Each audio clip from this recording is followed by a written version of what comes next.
গঞ্জে খুন হয়ে গেল বিজেপি কর্মী। মৃত বিজেপি কর্মীর নাম হাফিজুল শেখ, বাড়ি দেবগ্রাম এলাকার পঞ্চাচাঁদপুর গ্রামে। দুষ্কৃতীরা পরপর 2 রাউন্ড গুলি চালায় বিজেপি কর্মী হাফিজুলকে লক্ষ্য করে। এরপর নৃশংসভাবে মাথা কেটে নিয়ে চলে যায় বলে অভিযোগ করেন। লোকসভা নির্বাচনের আগে হাফিজুল শেখের নেতৃত্বে এলাকার সংখ্যালঘুরা বিজেপিতে যোগদান করেছিলেন। 4 জুন লোকসভা নির্বাচনের ফল প্রকাশের আগেই খুন হয়ে গেল বিজেপিতে যোগ দেওয়া হাফিজুল শেখ। ইতিমধ্যে মৃত হাফিজুল শেখের পরিবার সিবিআই তদন্তের জন্য দাবি করছেন।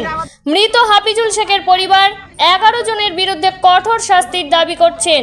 বিজেপি কর্মী হাফিজুল শেখ খুনের ঘটনার অভিযোগের তীর শাসক দলের দিকে। রাকেশ মণ্ডলের সাথে অর্ধেন্দু মালাকারের রিপোর্ট, এসএস বাংলা নিউজ। কিভাবে ঘটনা ঘটলো?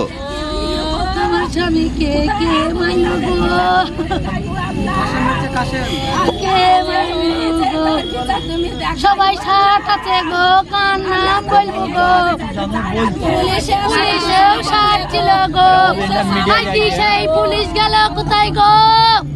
আজকে গ্রামে একটু খট করলি ওই নাম হয় গো, আরে কোন কেউ বাসলো না গো। সেই পুলিশে বলছি না যে কি কারণে খুন হয়েছে মনে করছেন?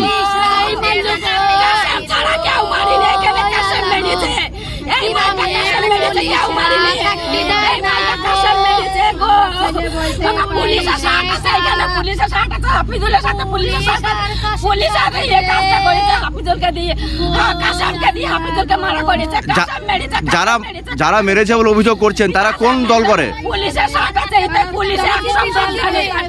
তারা কোন দল করে? তারা টিএমসি করে, হাফিজুল সিপিএম করে। এই জন্য হাফিজুলকে মেরিয়ে দিয়েছে।